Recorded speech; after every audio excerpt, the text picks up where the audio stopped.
사랑하는 성도 여러분, 시청자 여러분, 오늘은 십자가의 도 6번째 시간입니다.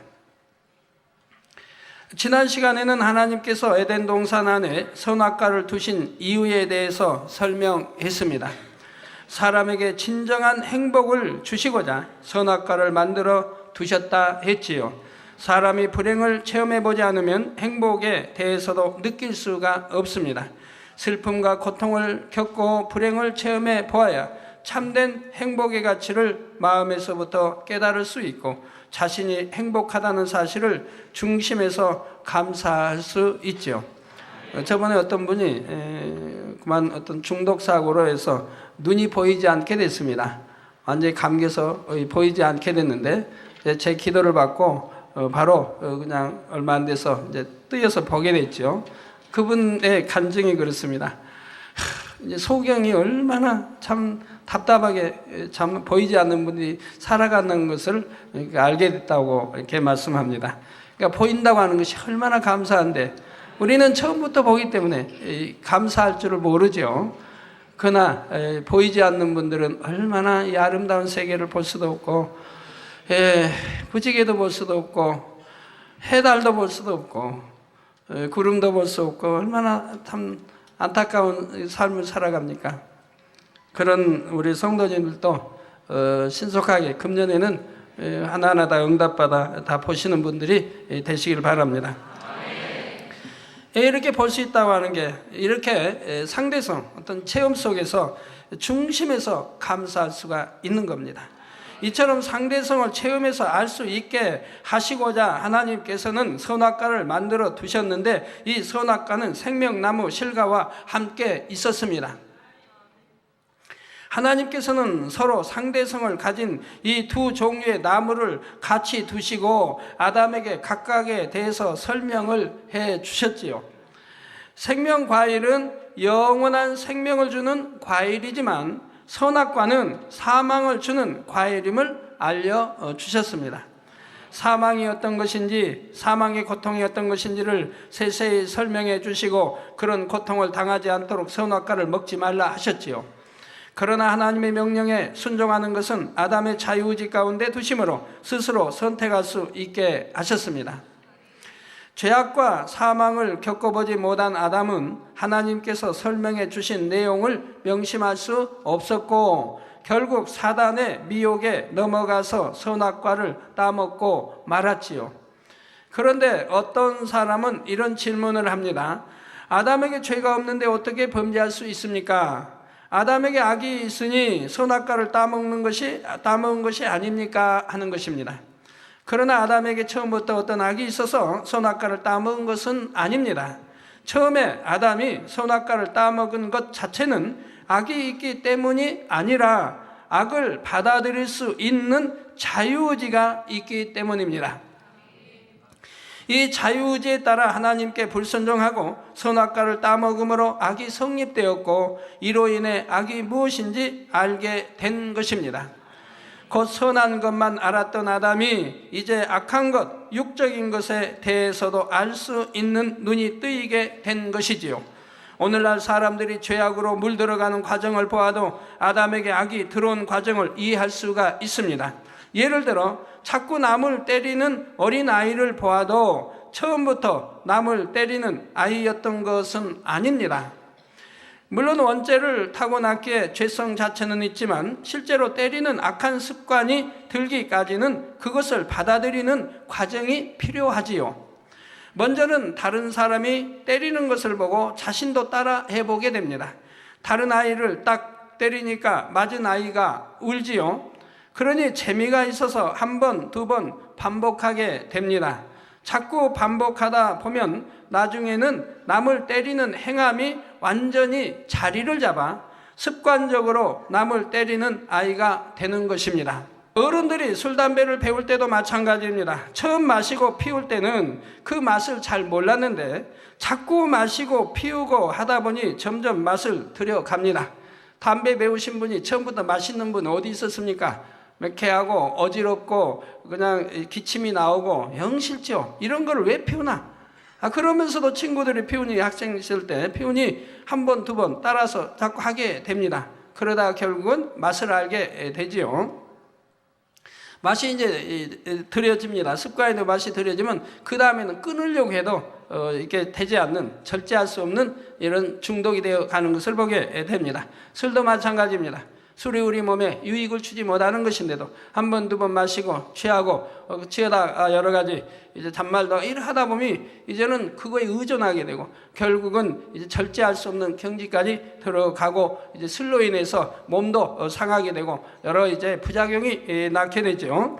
자, 계속 취해 나가다 보면 끊을 수가 없게 되고 중독이 되는 것입니다. 욕이나 거짓말을 잘하는 사람도 마찬가지고 짜증이나 혈기를 잘 내는 사람도 마찬가지입니다. 욕도 한 번, 두 번 해보니까 재미가 드나요? 왜 두 번이, 세 번이 되고 결국은 욕장이가 되고 맙니다. 그러면서도 자기가 욕장인지 알지 못합니다. 저는 세상을 너무 접하지 않아서 잘 모르겠는데 그래도 좀 가끔 가다가 그런 걸 볼 기회가 생깁니다. 그러면 너무 놀라워요. 제가 개척하기 전에 80년대 초 아니 70년대하고는 또 욕이 너무 달라졌어요. 친한 친구 사이에도 처음부터 욕으로 시작해서 욕으로 끝납니다. 제가 실제적으로 여러분에게 해드리면 좋은데 차마 욕은 담을 수가 없기 때문에 그 연습도 해본 일이 없고 그때 못하겠습니다만은 욕으로 시작해서 그 욕으로 끝나요. 아주 친한 사이도. 거짓말도 마찬가지입니다. 한 번, 두 번, 세 번 거짓말해 보이고 남을 속여보니까 재미가 붙는 건지 여하튼 자기 유익을 쫓아 거짓말을 또 하게 되고 하다 보면 습관이 되어서 다음에는 자기가 예사로 거짓말을 하는데도 거짓말을 한지를 모릅니다. 그래서 그런 사람에게 거짓말 좀 제발 하지 말라면 내가 언제 거짓말을 했어요? 라고 말하게 되는 것을 보면 시종 말 끝에 거짓말이 담겨 있는데도 자기가 거짓말을 하는 걸 알지 못하더라 이 말입니다. 여러분 가운데 혹여 그러시면 바로 나를 두고 하시는 말씀이구나. 이제부터 명심하여 거짓말도 하지 않아야 되겠다라고 이렇게 정하시기 바랍니다.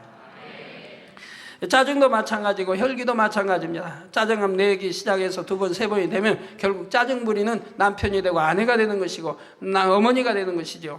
짜증도 마찬가지입니다. 또 혈기도 마찬가지입니다. 혈기를 내면 혈기 내는 사람에게 혈기를 그렇게 냅니까? 라고 하면 내가 언제 혈기 냈습니까? 라고 합니다. 그리고 내가 혈기 낸 것은 혈기 낸 것이었는데 내가 큰 소리를 낸 것인데 상대가 도저히 납득하지 못하 이해하지 못한 그런 행동을 하기 때문에 내가 이렇게 할 수밖에 없지 않습니까? 라고 자기 좋게 해석하고 자기 좋게 말하는 것을 보게 됩니다. 그러나 혈기 내지 않는 사람이 볼 때는 얼마나 그 힘들까 하는 생각하게 되죠. 저렇게 짜증을 내고 저렇게 혈기를 부릴 때 얼마나 힘이 들까.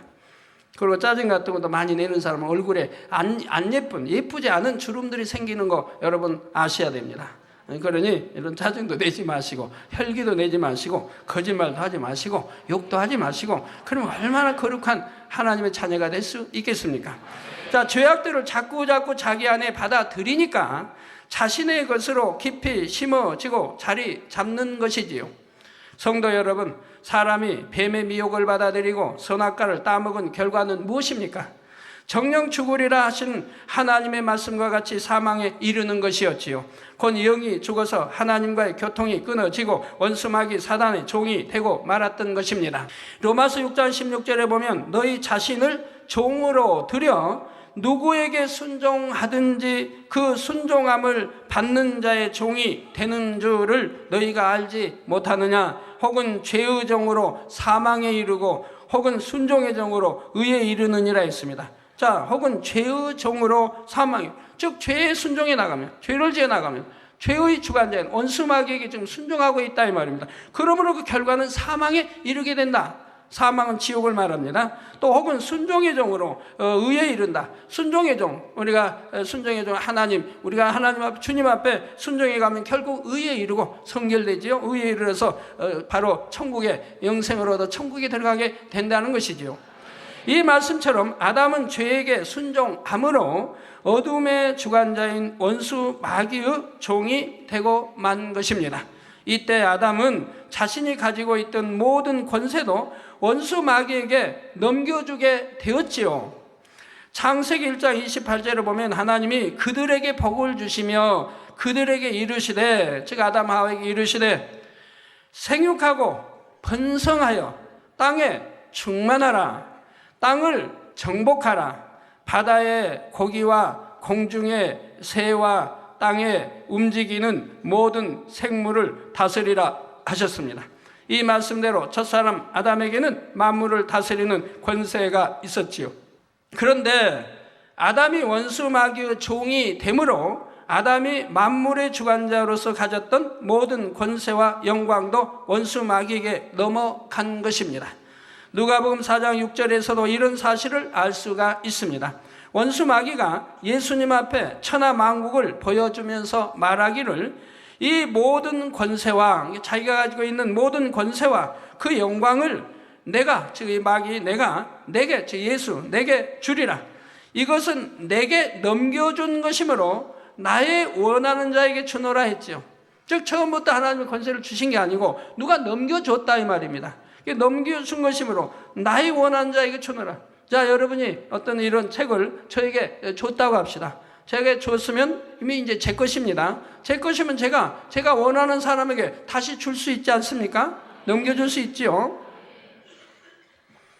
그래서 이것은 내게 넘겨준 것이므로 나의 원하는 자에게 주노라. 그래서 내가 나에게 경배하고 무릎 꿇으면, 그러면 내가 가진 권세를 예수 내게 주겠다라고 미혹을 하는 것이지요. 천하만국의 모든 권세와 영광을 처음부터 마귀가 가진 것이 아니라 내게 넘겨준 것, 곧 누군가에게서 넘겨받은 것이라 말하고 있습니다.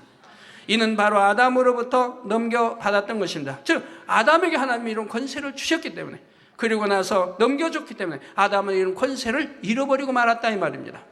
이처럼 만물을 주관하는 권세를 넘겨받은 마귀는 아담의 범죄 이후 죄의 종이 된 인류를 점점 더 죄악으로 물들게 합니다. 세대가 지나갈수록 사람들의 마음은 악해지고 이 세상에는 죄악이 관영하게 되었지요. 이렇게 죄악 가운데 살아가는 사람들에게 원수 마귀는 질병과 가난, 재앙, 눈물, 슬픔 등의 고통을 가져다 줍니다. 그리고 결국은 영원한 사망인 지옥으로 끌어가는 것입니다. 자, 세월이 흐를수록 얼마나 죄로 관영해 가고 있습니까? 사랑하는 성도 여러분, 그러면 이제 사람은 어떻게 해야 할까요? 일생 동안 원수 마귀의 종노릇을 하다가 결국 지옥으로 가야만 하는 것일까요? 만약 인류를 지옥으로 가게 놔두시려면 모든 것을 아시는 하나님께서 인간을 만드실 필요가 없으셨지요. 또 굳이 선악과를 두셔서 상대성을 체험케 하실 이유도 없었습니다. 사람을 만드신 하나님의 뜻은 이 땅에서 상대성을 체험하며 경작을 잘 받는 후에는 영원한 천국으로 인도하시는 데 있습니다. 그런데 우리가 상대성을 체험했다 해도 죄의 종이 되어버린 상태로는 천국에 들어갈 수가 없습니다. 하나님께서는 맨 처음 인간 경작을 계획하실 때부터 아담이 선악과를 먹을 줄을 이미 아셨기에 죄에 빠진 인류를 구원하시기 위한 길도 처음부터 다 마련해 두셨지요. 그 길은 바로 우리 주 예수 그리스도입니다. 사랑하는 성도님들은 증거되는 말씀을 통해 구원의 길이신 예수 그리스도에 대해 확실히 깨달으시기를 바랍니다. 그래서 모두가 주님을 영접하여 천국에 이르시기를 주님의 이름으로 축원합니다. 사랑하는 성도 여러분, 시청자 여러분, 범죄하여 죄인이 된 인류는 어떻게 해야 구원에 이를 수 있을까요? 더군다나 오늘날은 죄악 중에서 태어나고 죄악 중에 먹고 살고 배우고 공부하며 아주 죄악으로 성장해 갑니다. 하나님은 전능하셔서 무엇이나 하실 수 있으니까 죄인들을 구원하는 것도 무조건 우리를 용서해 주시고 원수 마귀를 멸하신 후에 우리를 구원해 주시면 되는 것일까요? 그러면 인간 경작의 목적이 아무 필요가 없지 않습니까? 그러나 하나님께서는 사랑의 하나님이신 동시에 공의의 하나님이십니다. 모든 것을 영계의 법과 질서에 따라 정확하게 시행하시는 분이지요. 죄인들을 사하시고 구원하시는 것도 정확한 공의 가운데서 이루어져야 합니다. 그 공의 가운데서 인류를 구원하기 위해서는 반드시 예수님께서 십자가를 지고 죽으셔야 했지요. 예수님으로 하여금 우리의 죄를 대신하게 하심으로 우리가 죄 사함 받아 천국에 갈 수 있도록 하신 것입니다. 만약에 하나님이 사랑이시고 공의가 없다고 한다면 이 세상은 모두 질서가 무너져 버리고 말 것입니다. 자유의지도 깨어지고요, 질서가 무너지게 된다 이 말입니다. 여러분, 하나님이 공의가 없으시다고 하면 어찌 되겠습니까? 여러분 일렬로 쭉 세워서 나오기 위해서 제가 전부 축복 안수해 주면 될 거 아닙니까? 축복 받으라고 11조 100만 원 이상 500만 원 1000만 원 이상 드리라고. 그럼 그대로 임할 텐데 그게 하나님의 공입니까? 아픈 분들 쫙 일렬로 세워 나오라고 그냥 안수께 되면 깨끗함을 받아라, 다 치료받아라, 일어나 뛰고 걸어라 해서 그대로 임한다고 하면 그게 사랑입니까? 그게 공입니까? 그게 사랑입니까? 그래서 하나님은 축복받을 그릇이 됐을 때 축복을 빌어주면 축복이 많은 것이고, 치료받을 믿음이 되었을 때 하나님과 죄의담이 흐려지고 치료받을 믿음이 되었을 때 기도해주면 그 믿음을 따라서 하나님이 역사해 가신다 이 말입니다. 이것이 공이라 이 말입니다. 이것이 또 인간 경작인 것이라 이 말입니다. 마음대로 그냥 축복받으라 해서 축복받고 마음대로 그냥 기도해서 치료받고 한다면은, 그런 공의가 없다고 한다면은 이 세상 누구나 이 교회로 몰려올 것이고 누구나 기도받고 축복받아 나가면 어디 인간 경작이며 모두가 다 그렇게 해서 천국 간다고 하면 인간 경작하는 하나님의 목적이 아무 상실돼 버리지 않습니까? 참 자녀를 얻을 수가 없죠. 참 믿음에 있는 자녀, 또 악에 버리고 성결된 이런 자녀를 얻을 수가 없지 않겠습니까? 죄의 삭은 사망이란 말씀하신 대로 예수님께서 십자가를 지고 사망의 형벌을 감당하심으로 죄인들의 죄값을 치러 주신 것입니다. 우리가 이 사실을 믿고 예수님을 구세주로 영접하면 그 믿음으로 말미암아 의롭다 인정을 받습니다. 보혈의 공로로 죄사함을 받음으로 사망의 형벌에서 벗어날 수가 있고, 주님을 영접하여 하나님의 자녀가 된 사람들은 더 이상 원수 마귀가 주관할 수 없게 되지요. 이후로는 재앙과 시험, 환난 속에서 사는 것이 아니라 하나님의 자녀로서 축복 속에 살아갈 수가 있는 것입니다. 그런데 이러한 사실을 믿지 않는 사람들은 왜 꼭 예수 그리스도를 믿어야만 구원을 받는가 질문합니다. 또 이런 의문이 있는 분들은 말씀을 더욱 잘 경청해 들으셔야 합니다. 세상에 많은 위인들이 있고 많은 종교가 있는데 왜 예수님만이 유일한 구세주이시며 왜 기독교만이 구원이 있는가 하는 말이지요. 그러나 우리는 분명히 알아야 합니다.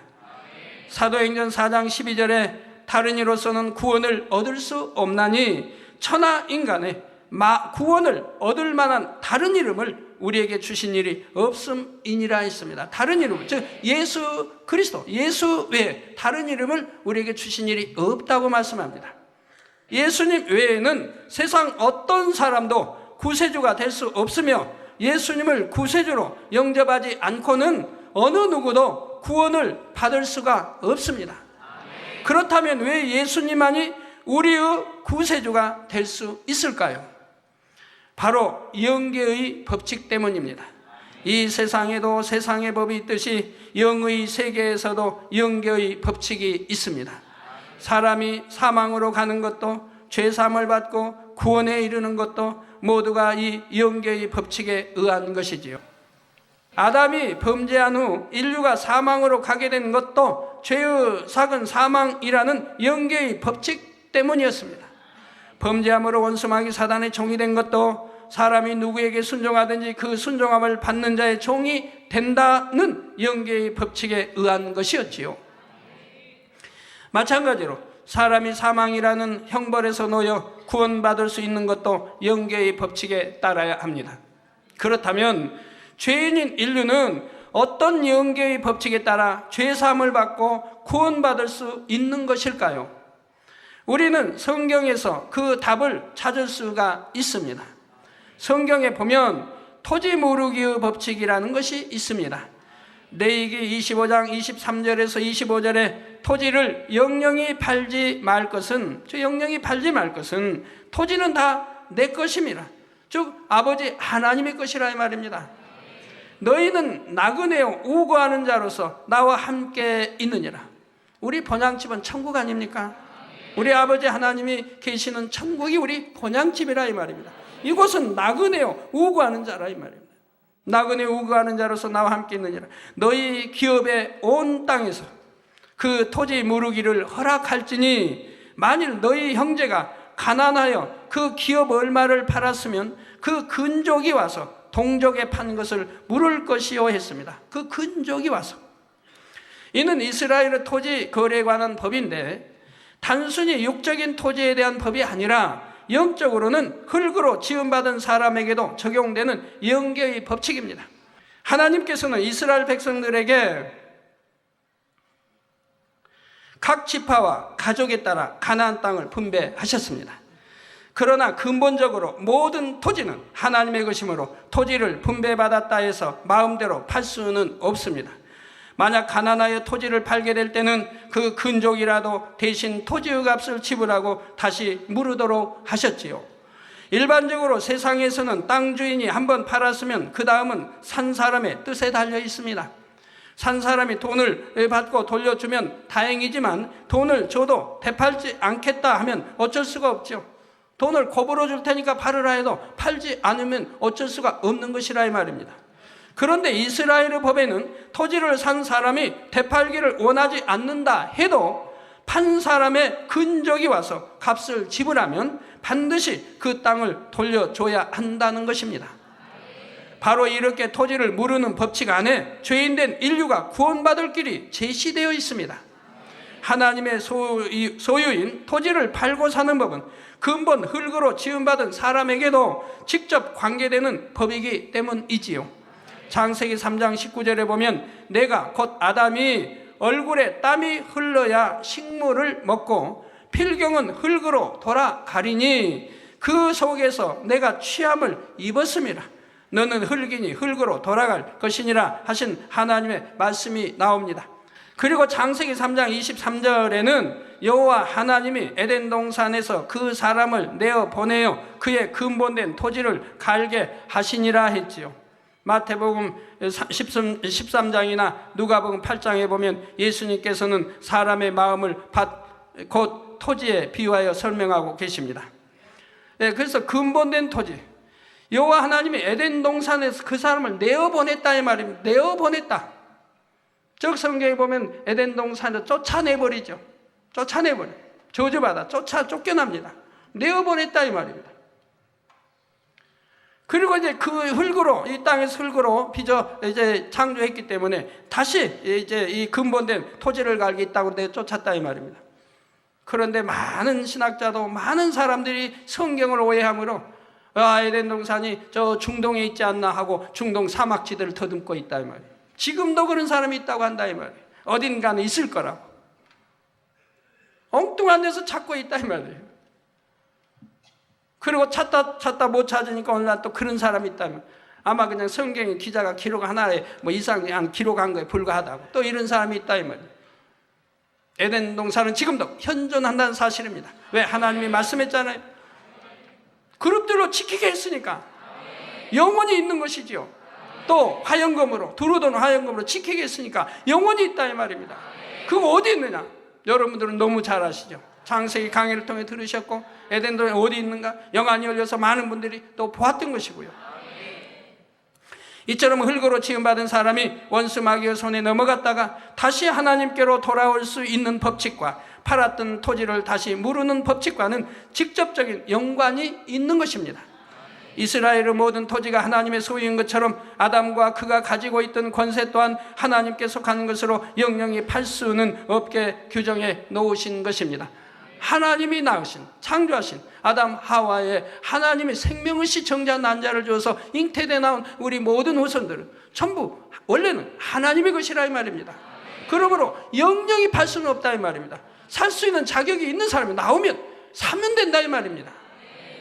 이것은 하나님께 속하였던 아담이 범죄하여 원수 마귀에게 넘겨질 때 하나님과 원수 마귀 사이에 계약된 법칙입니다. 이 계약된 법칙, 어떻게 계약이 되어졌는지 이거를 제가 84년도 이 십자가에도 하나님부터 설명을 들을 때 모세 선지자 통해서 그 계약 조건에서 제가 저희 설명을 해주셨습니다. 어떻게 계약을 했는지. 그까지 말씀대로 은혜가 더 넘칠 텐데 제가 80년대에는 설명을 해드리기도 했었고요. 얼마나 그 계약 조건이 참 오묘한지요. 아담이 비록 범죄하여 원수 마귀의 종이 되고 아담에 대한 모든 권세를 넘겨줬다 해도 장차 토지 무르기의 법칙에 합당한 자격을 갖춘 사람이 나타나면 원수 마귀는 그 권세를 다시 돌려줘야 한다는 것입니다. 이걸 원수 마귀도 알기 때문에 어찌하든 누가 왕으로 올 자인가, 누가 구세주로 올 자인가를 항상 틈틈이 노렸던 것이라 이 말입니다. 그래서 구약에도 권능을 행하면 그가 혹시 토지 무르기 합당한 자 아닌가, 즉 구세주 아닌가 해서 잡아 죽이려고 했던 것이고, 그러다가 이제 주님이 탄생하셔서 동방박사에 의해서 알려지니까 또 왕을 사주해가지고 2살 이하 모든 사내아이를 죽여버리게 한 이유가 바로 그런 것이라 이 말입니다. 원수마가 이걸 알기 때문에, 토지 무르기 법이 합당한 자가 때가 되면 나타날 줄 알기 때문에 누군가를 항상 찾으며 그런 자가 있다 하면 죽여버리려고 했다 이 말이에요. 그래서 하나님을 사랑하는 자, 하나님을 전파하는 자, 권능을 행하는 자는 죽이려고 몇천 년 전에도, 2000년 전에도, 1000년 전에도, 오늘날도 동일하게 역사하는 것이라 이 말입니다. 물론 구세주 오셨지만 이제는 구원받지 못하기 위해서 동일하게 이제 2000년 이후로는 죽이려고 하는 것이라 이 말입니다. 그렇다면 여기서 필요한 것은 죄의 값으로 팔린 아담의 생명을 대속하기에 합당한 자격을 갖춘 사람입니다. 그 사람이 곧 인류의 구세주가 되는 것이지요. 참 자녀를 얻고자 인간 경작을 계획하신 하나님께서는 이미 아담을 대속할 수 있는 구세주에 대해서도 계획을 세워 두셨습니다. 아담이 선악과를 따 먹을 것도 아시고 구세주로 합당한 사람이 필요한 것도 아심으로 그 조건에 맞는 사람을 예비해 두신 것입니다. 조건에 맞는 사람이 혹여 나인가 여러분들이 살펴보시기 바라요. 나도 될 수 있잖아요. 그분이 바로 구세주 예수 그리스도이십니다. 나가 아니고요. 예수님은 토지 무르기의 법칙에 의하여 인류를 구원하기에 합당한 조건을 갖추신 유일한 분이십니다. 창세 이래 유일한 분이시라 이 말입니다. 그렇다면 토지 무르기의 법칙에 의한 구세주의 자격 조건이란 무엇일까요? 여기에는 4가지 조건이 있는데 지금부터 그 조건들을 하나하나 살펴보겠습니다. 구세주가 될 수 있는 첫 번째 조건은 사람이어야 한다는 것입니다. 나도 해당 여진 되는구나. 나도 사람이니까 구세주 조건에 해당이 되는구나. 됩니다. 사람이어야 하니까요.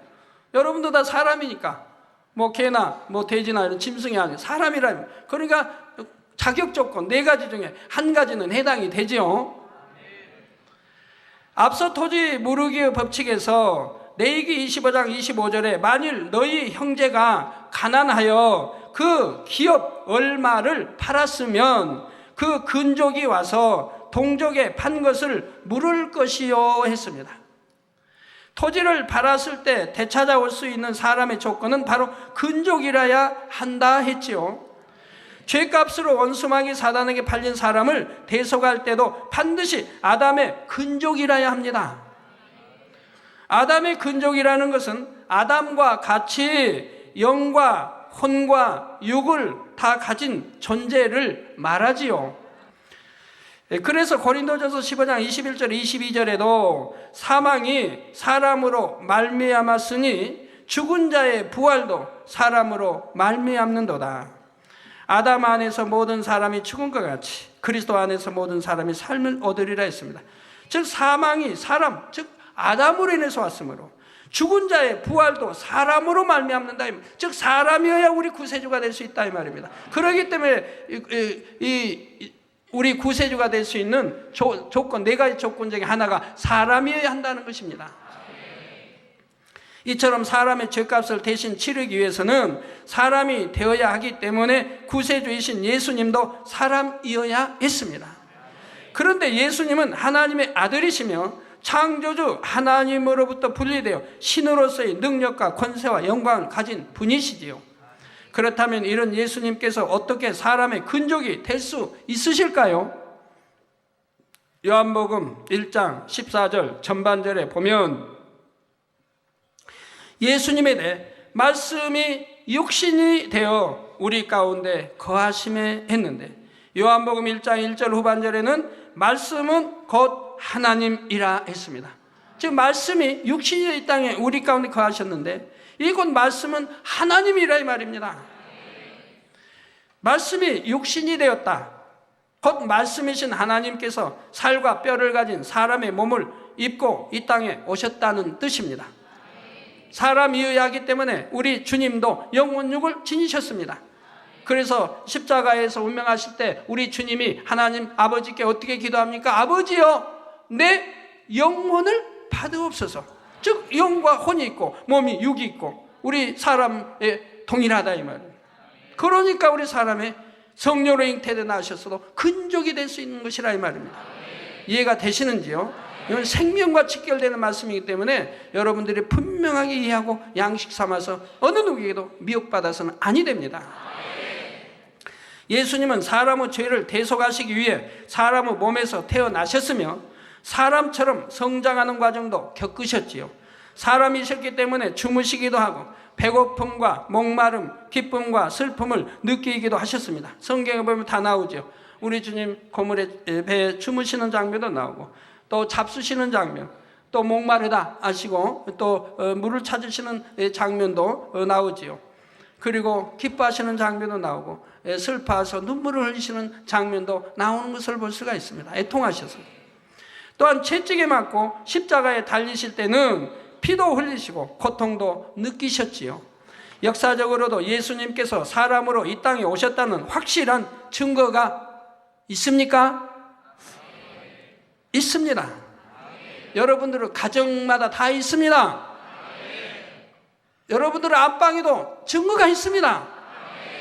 그것은 바로 예수님의 탄생을 기점으로 하여 세계의 역사가 크게 둘로 나누어진다는 사실입니다. 오늘날 세계사의 연대는 크게 BC와 AD로 나누어집니다. BC는 Before Christ, Before는 뭐뭐뭐뭐 이전이죠. 그래서 Christ, 곧 예수님께서 태어나시기 이전의 역사를 말합니다. BC.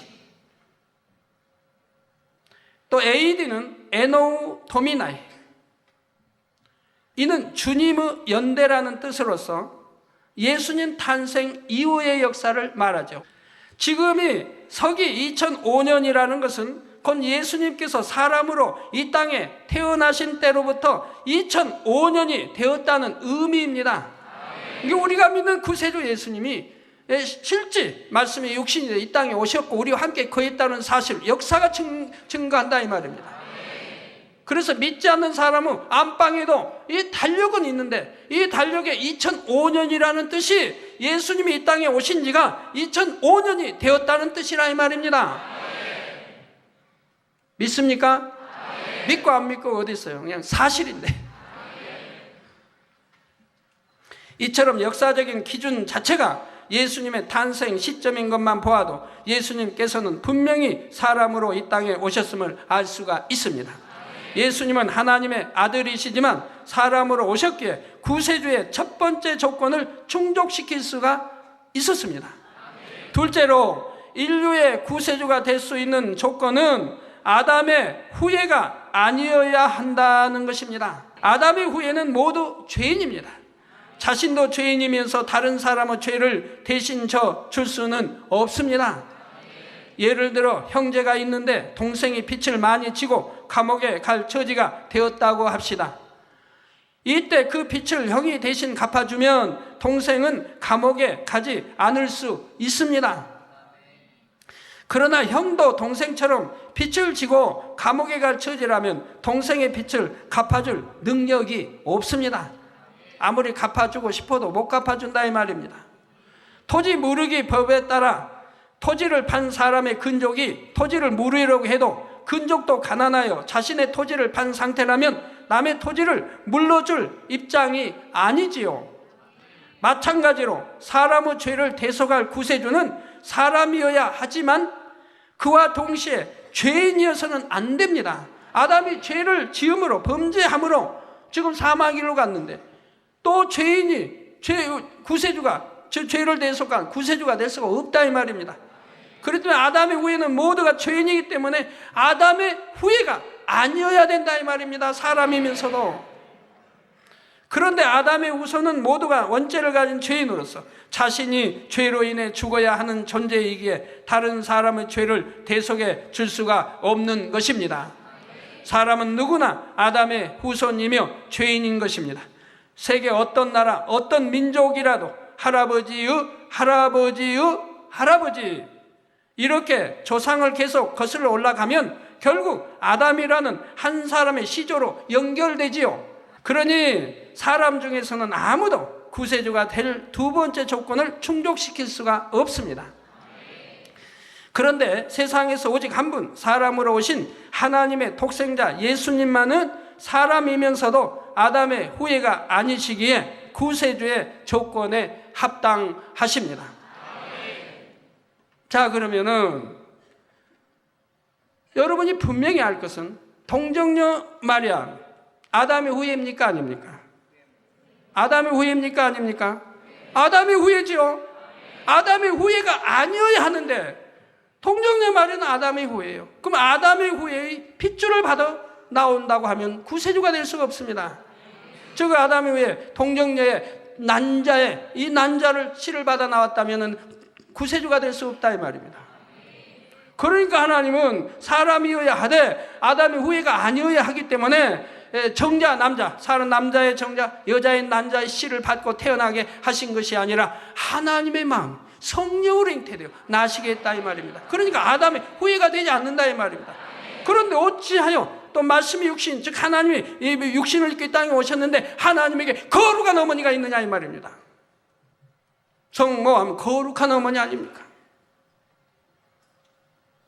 하나님은 알파요 오메가요 시작과 끝도 없이고 영원 전부터 영원까지 계시는 분의 어찌 어머니가 있느냐 이 말입니다. 그리고 피조물 아닙니까? 정자 난자의 씨를 받아 나온 피조물 아닙니까? 그런데 거기가 어머니가 된다고 하면 우리 주님도 구세주가 될 수가 없다 이 말입니다. 아담의 후예가 되기 때문에 아담의 후예의 피를 받아 나왔기 때문에 구세주가 될 수가 없다 이 말입니다.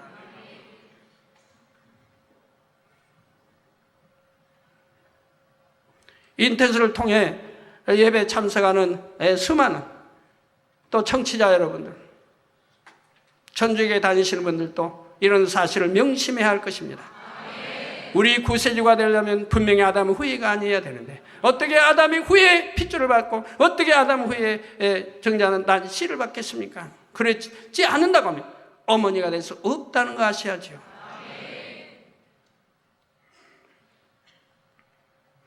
그러면 왜 아담의 후손은 모두가 죄인이라고 하는 것일까요? 또한 예수님은 어떻게 해서 사람이면서도 아담의 후예가 아닌 것일까요? 이에 대해서는 다음 시간에 이어서 증거하도록 하겠습니다. 결론을 말씀드립니다. 사랑하는 성도 여러분, 시청자 여러분, 계시록 5장 1절에서 2절에 보면 내가 봄에 곧 사도 요한이 봄에 보좌에 앉으신 이 오른손에 책이 있으니 안팎으로 썼고 7인으로 봉하였더라. 또 봄에 힘있는 천사가 큰 음성으로 외치기를 누가 책을 펴며 그 인을 떼기에 합당하냐 합니다. 여기서 하나님의 손에 있는 책은 토지 무르기의 법칙에 의거하여 원수마귀 사단과 하나님 사이에 맺어진 계약서와 같은 책입니다. 이스라엘에서는 토지 매매가 이루어지면 계약 조건을 기록한 계약서를 작성한 다음에 사는 사람과 파는 사람이 도장을 찍고 인봉합니다. 그 계약서 중 한 부를 성전 창고에 보관하게 되는데 근적이 와서 토지를 다시 물을 때는 이 계약서를 가져다가 인봉을 떼고 찢어 버리지요. 마찬가지로 범죄로 인해 팔린 인류를 대속하고 그 계약서의 인봉을 떼기 위해서는 아담의 근족으로서 인봉을 떼기에 합당한 자격을 가진 사람이 있어야 하지요. 그런데 이어지는 3절 4절에 보면 하늘 위에나 땅 위에나 땅 아래에 능히 책을 펴거나 보거나 할 리가 없더라. 이 책을 펴거나 보거나 하기에 합당한 자가 보이지 않기로 내가 크게 울었더니, 지금 내가가 누구죠? 내가가 누구예요? 저 예수님의 12 제자 중 막내인 요한이 지금 계시록을 요한이 지금 말하고 있는 겁니다. 내가 크게 울었더니 하늘 위에는 영으로 된 천사들 뿐이죠. 땅 위에는 짐승들과 죄인들 뿐이며 땅 아래에는 원수마귀 사단 악한 영들이 있지요. 죄인들을 구원해 줄 자격을 가진 사람이 없는 것을 보고 요한이 통곡을 하는 것입니다. 이때 천국의 장로 중에 한 사람이 와서 요한을 위로하기를 울지 말라. 유대 지파의 사자 다윗의 뿌리가 이기었으니 이 책과 그 7인을 떼시리라 하더라 했습니다. 유대 지파의 사자 다윗의 뿌리란 곧 우리 예수님을 의미합니다. 예수님께서는 토지 무리기의 법칙에 의거하여 죄인된 인류를 구속할 자격이 있다는 사실을 말하고 있는 것이지요. 사랑하는 성도님들과 시청자 여러분은 오늘 말씀과 이어지는 말씀들을 통해 왜 예수 그리스도만이 우리의 구세주이신지 확실히 깨달으시기를 바랍니다. 막연하게 주여 믿습니다 고백하는 것이 아니라 정녕 예수님만이 구세주의 자격을 갖추신 것을 확실히 깨닫고 믿을 때 참으로 영적인 믿음을 소유할 수가 있습니다. 그리고 왜 구원이 기독교에만 있는가? 왜 예수님으로만이 구원받는다고 하는가에 대한 답이 확실하게 지금 여러분들이 인지하셔야 할 것입니다. 주의 이름을 의지하여 능력 있는 신앙생활을 할 수 있는 것입니다. 이처럼 구세주 예수 그리스도에 대해 알고 마음에 분명히 믿으심으로 모두가 구원받은 하나님의 자녀들로서 천국에 이르시기를 주님의 이름으로 축원합니다.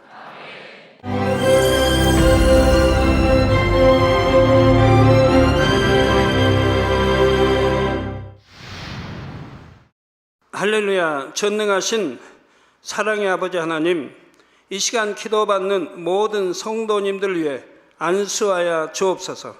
GCN 방송 시청자들이 인터넷과 화상을 통해 기도받는 지교회와 지성전 그리고 전 세계 하나님의 자녀들 위에도 시공간을 초월하여 역사하여 주시기를 원합니다.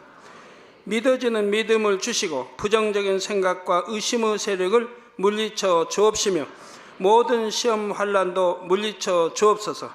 머리부터 발끝까지 오장육부 뼈 마디마디 온몸의 신경 조직 세포 등 아픈 곳마다 성령의 불로 태우시고 근본의 빛으로 역사하여 주옵소서. 예수 그리스도의 이름으로 명하노니 원수마귀 사단 모든 질병 균 연약함아 물러가라. 빛이 임하라. 모든 불치 난치병도 성령의 불로 태워 깨끗게 하여 주옵소서. 말라리아를 비롯한 모든 풍토병도 물리쳐 주옵소서. 감기, 기침, 열, 몸살, 독감 등 각종 유행성 질병도 다 물러가라. 어떠한 유행성 질병 균도 틈타지 않게 지켜 주옵소서. 위암, 폐암, 간암, 유방암, 자궁암, 대장암, 피부암 등 각종 암과 에이즈, 백혈병, 뇌졸중, 고혈압, 저혈압, 심장병, 폐병, 위장병, 당뇨, 부인병, 피부병, 갑상선 질환과 모든 염증도 깨끗게 하여 주옵소서. 소아마비, 중풍, 관절염, 디스크도 온전케 하여 주옵소서. 요통, 두통, 신경통을 비롯한 모든 통증은 사라질지어다. 간질, 자폐증, 우울증, 조울증, 노이로제 등 모든 정신질환도 물러가라.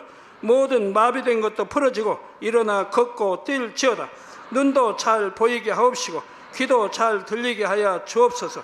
소경은 눈을 뜨고 기머거리는 들으며 벙어리는 말할지어다. 각종 사고, 후유증도 깨끗게 하시고 부러진 뼈도 붙여 주옵소서. 화상 입은 것도 온전케 하옵시고 화기암 물러가라. 열도 물러가라. 아버지 흉터 나지 않게 역사해 주시기 원합니다. 마약을 비롯하여 각종 약물과 독극물 중독도 깨끗함을 입을지어다. 죽은 신경과 세포가 살아나며 죽은 자도 살아나게 하여 주옵소서. 잉태의 축복도 주시기를 원합니다. 잉태의 축복을 받으라. 예수 그리스도의 이름으로 명하노니 원수마귀 사단아, 하늘 공중 곳에 잡은 악의 영들아 물러가라. 그의 사자들도 물러갈지니라. 이 땅의 악한 영, 더러운 영, 거짓되고 간사한 영, 의간질하고 미혹하는 모든 어둠들은 물러가라. 모든 흉악의 결박을 풀고 어둠아 물러가라. 빛이여 임하라. 아버지 하나님, 부르짖어 기도할 수 있는 능력을 주시고 죄를 버리고 성결될 수 있는 능력을 주옵소서. 영원히 잘됨같이 범사에 잘되게 하시고 가정의 복음화도 이루어 주시기를 원합니다. 한 주간도 모든 사고와 재앙으로부터 지켜주시고 불통이 없는 형통한 삶을 살 수 있도록 축복해 주옵소서. 성령의 불담으로 천군 천사와 주님의 불꽃 같은 눈동자로 모든 하나님의 자녀들과 가정, 일도, 사업들을 지켜주시기를 원합니다. 학생들에게 지혜와 명철을 더하시고 공부할 수 있는 뜨거운 마음과 열정도 더하여 주옵소서. 마음과 생각을 세상에 빼앗기지 않도록 지키시고 하나님을 뜨겁게 사랑하는 학생들로 축복하여 주옵소서. 하나님의 자녀들이 먹으나 마시나 입으나 무엇을 하든지 하나님 앞에 영광 돌리는 삶이 되게 축복하여 주시기를 원합니다. 나는 하나님을 만났노라, 체험했노라, 응답 받았노라, 축복 받았노라 간증하는 입술이 되게 역사하여 주옵소서. 아버지 하나님 감사합니다. 홀로 영광 받으옵소서. 우리 주 예수 그리스도의 이름으로 기도하옵나이다. 아멘.